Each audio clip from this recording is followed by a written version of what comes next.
Hey guys, my name is Elijah, and in this tutorial I will show you how to get current year in Google Sheets.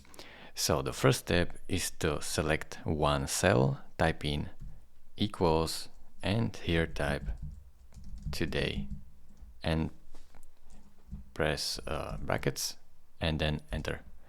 Right now this will return you every single day the single exact day of the date right now. In order to get your year from it, you will have to type in another cell equals and then year, then brackets, and in the brackets select the date of your today's date.